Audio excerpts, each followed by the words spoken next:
प्रचंड बोल मस्तकों के झुंड, आज जंग की घड़ी की तुम गुहार दो। आन बान शान या की जान का हो दान, आज एक धनुष के बाण पे उतार दो। श्री रामचंद्र कृपालु भज मन, हरन भव भय दारुणम।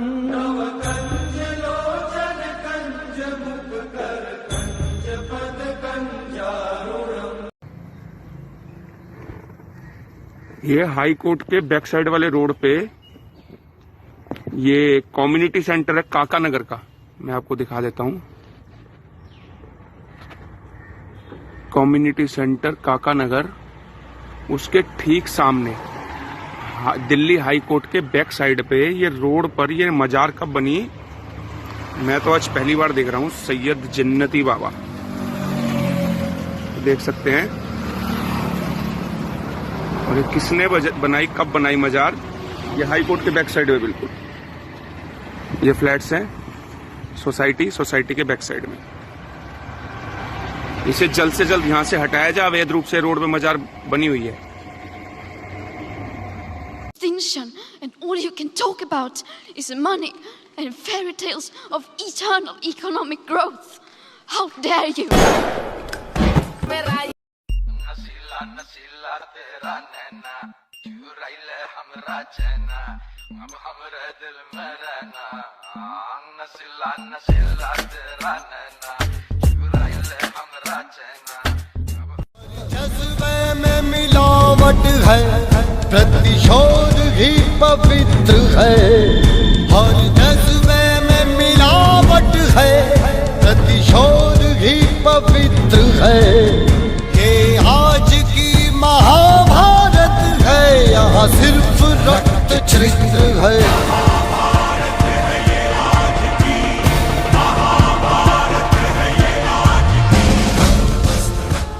तो फिर उस स्टडी से पता चला कि जो ऐसे लोग होते हैं जिनमें ये क्वालिटी इनबिल्ट सी होती है, जिम्मेदारी उठाना उनके लिए एक ज़रूरत सी हो जाती है, अपने लिए हो या फिर औरों के लिए। पर बिना भार उठाए वो रह ही नहीं पाते। अगर ना उठाए तो गिल्ट और शेम फील करने लगते हैं। पर सामने ये भी है कि सबसे कांस्टेंट पॉजिटिव इमोशन भी यही लोगों में पाया जाता है। इनफैक्ट इस टाइप के लोगों में एंग्जाइटी और डिप्रेशन सबसे कम मात्रा में मिलता है, ऑलमोस्ट नेक्स्ट टू जीरो। क्या पाकिस्तान की राजधानी इस्लामाबाद का नाम रामकुंड था?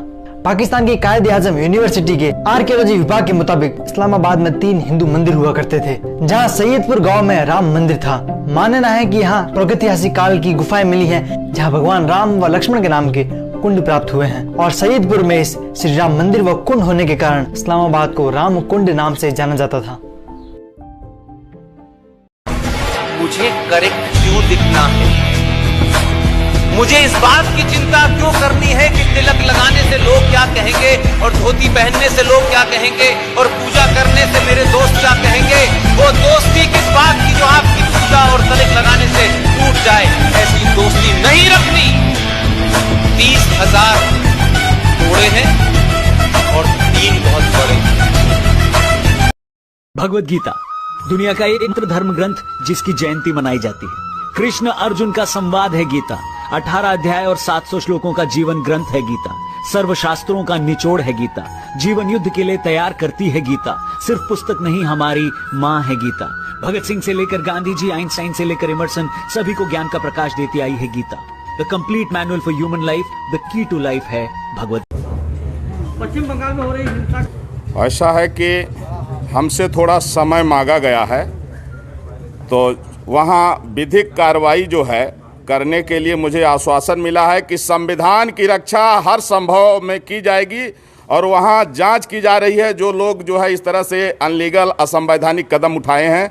तो हमने जो है तो 2 अक्टूबर 2021 तक के लिए समय दिया है। अगर 2 अक्टूबर 2021 तक भारत को यदि हिंदू राष्ट्र घोषित नहीं किया गया, ईसाइयों और मुसलमानों की नेशनलिटी ख़त्म नहीं की गई, तो फिर 2 अक्टूबर गांधी जयंती के दिन मैं सरजू जी में जल समाधि लूँगा। क्योंकि देश का विभाजन हिंदू मुसलमान के नाम पर हुआ है, और मुसलमानों ने उस समय जो है कहा कि हम हिंदुओं के साथ नहीं रह सकते हैं, हमको अलग देश चाहिए, और पाकिस्तान बांग्लादेश उनको दिया गया जो मुस्लिम देश घोषित हो गया। तो कम से कम दुनिया में एक देश तो हिंदुओं के लिए बचे। आज दुर्भाग्य है कि वेस्ट बंगाल में जितने यहाँ के मुसलमान हैं वो भी रोहिंग्याओं के साथ मिलकर के एक तरफ से हिंदुओं की हत्या कर रहे हैं, और उसी तरह जो है तो तमिलनाडु में हो रहा है, केरल में हो रहा है। जहाँ भी मुस्लिम आबादी ज़्यादा है उनको पाकिस्तान से प्रेम है, लेकिन हिंदू और हिंदुस्तान से नफरत है। ये हिंदू और हिंदुस्तान के वजूद को मिटाना चाहते हैं। इसलिए अब आवश्यक है कि भारत को हिंदू राष्ट्र घोषित किया जाए, और अगर ऐसा नहीं होगा तो मैं जगत गुरु परमहंस आचार्य पीठ श्री तपस्वी छावनी राम घाट अयोध्या से हमने इनको 4 महीने का समय दिया है, नहीं तो गांधी जयंती के दिन 2 अक्टूबर 2021 को सरजू जी में जल समाधि लूंगा। आशा करता हूं कि आदरणीय प्रधानमंत्री नरेंद्र मोदी जी के नेतृत्व में संविधान की रक्षा के लिए यह महत्वपूर्ण कदम जरूर उठाया जाएगा। कि जब वहां की स्थिति से पता लगा कि जब वहां राज्यपाल महोदय पीड़ितों से मिलने के लिए गए तो जिस तरह से वहां के मुस्लिम समुदाय ने, रोहिंग्याओं ने उनके साथ में जो बदसलूकी किया, इससे ये पता लग रहा है कि अब पूरे देश में मुसलमानों की नागरिकता समाप्त होनी चाहिए और भारत हिंदू राष्ट्र घोषित होना चाहिए। नहीं तो 13 बार भारत के बंटवारा हो चुका है और अब स्थिति में भारत नहीं है कि फिर से ये बंटवारा झेल सके। तो इसलिए राष्ट्र की एकता और अखंडता के लिए चाहे जान चले जाए, लेकिन मुसलमानों की नागरिकता समाप्त होनी चाहिए, भारत हिंदू राष्ट्र घोषित होना चाहिए, और इसके लिए हमने 4 महीने का समय दिया है। महाराज जी, अगर वो यहाँ शरणार्थी बन के रहेंगे, जब यहाँ पार्टीशन नहीं हो रहा था, हिंदुओं ने कहा कि नहीं हम भाई भाई हैं, मिल के रहेंगे, तो उस समय जो है 16 अगस्त 1946 को मुस्लिम लीग ने जिन्ना के कहने पर डायरेक्ट एक्शन डे का फरमान जारी किया, जिसमें कई लाख हिंदुओं, कई लाख सिखों की हत्या हुई थी, जिसको कलकत्ता किलिंग के नाम से जाना जाता है। तो जब वो देश बट गया, धर्म के नाम पर बटा, उनको अलग देश मिल गया और पाकिस्तान बांग्लादेश में हिंदुओं की नेशनलिटी नहीं है, इसलिए हिंदुस्तान में इनकी नेशनलिटी खत्म होनी चाहिए। अगर इन्हें रहना है तो ये शरणार्थी बन के रहेंगे, लेकिन नागरिक बन के नहीं रहेंगे। Like the Muslims to accept that their ancestors are Hindus and therefore we are brothers and sisters.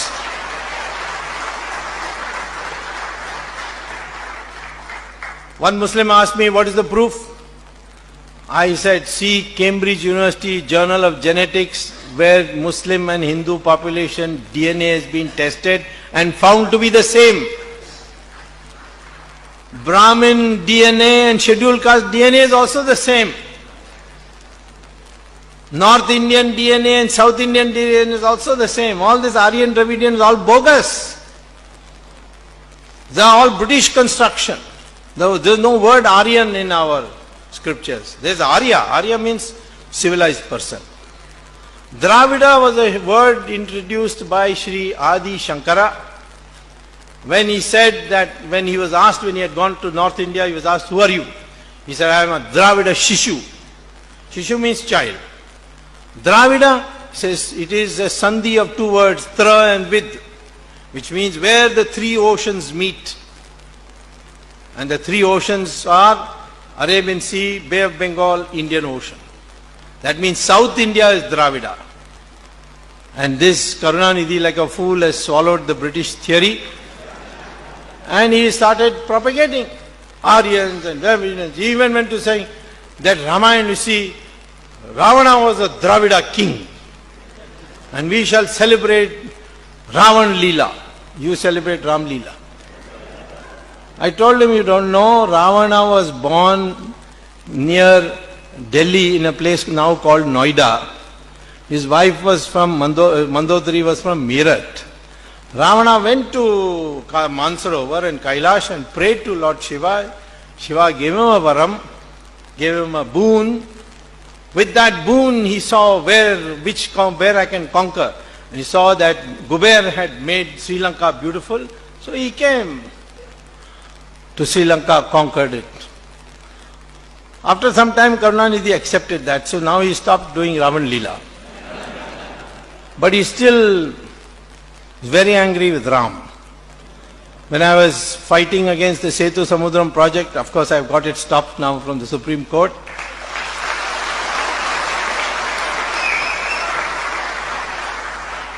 I was describing the Rama Setu to the court judges. It came in the papers. Karunanidhi addressed a meeting and said, what is this Swami saying? Rama Setu. Rama built it. Is he an engineer? Which engineering college he went to? Next day he fell ill. So he had to be admitted to hospital. The hospital's name is Ramachandra Medical Hospital.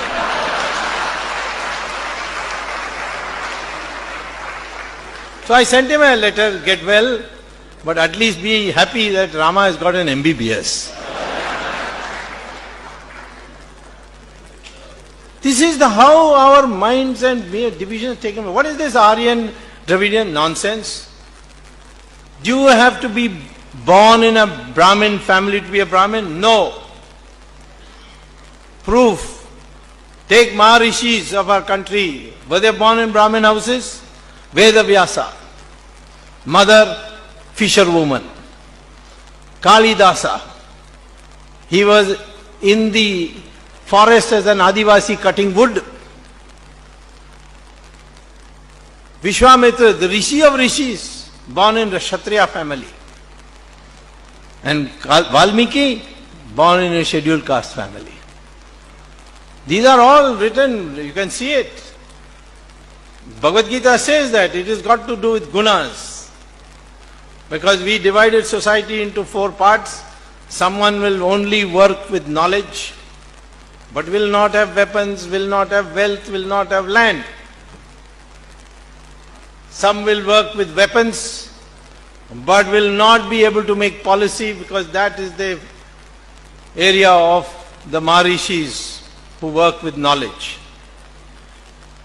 People can make money, but money will not give you social status. Only philanthropy can give you social status. You can work on land, but land must produce food for the people. This was the division of labor, division of economic power. But over the years it got fossilized and became into birth. Today a man will claim, I'm a Brahmin. Why? Because I was born in Brahmin house. What occupation you got? I'm director in Bata Shoe Company. Well, there's nothing wrong with being director in Bata Shoe Company, but then don't say you're a Brahmin, you're a commercial man, you're a Vaishya. In fact, all this caste division should go. It can't be rescued. Should all now henceforth slowly learn to say, I'm Hindu and nothing else, because your DNA is the same. I even proved it in Maharashtra for that Raj Thakre, who said all these UP walas are coming and taking over our Marathi jobs. So I quietly got a sample of his hair and a sample of the hair of a UP taxiwala. And I compared their DNA and they were the same. And I announced it in public that I think that Raj Thakre also came from UP because his DNA is the same as UP walas. This difference must go, the identity of an Indian, that either he is a Hindu or his ancestors were Hindus. That is the identity we want to foster in this country for a united India.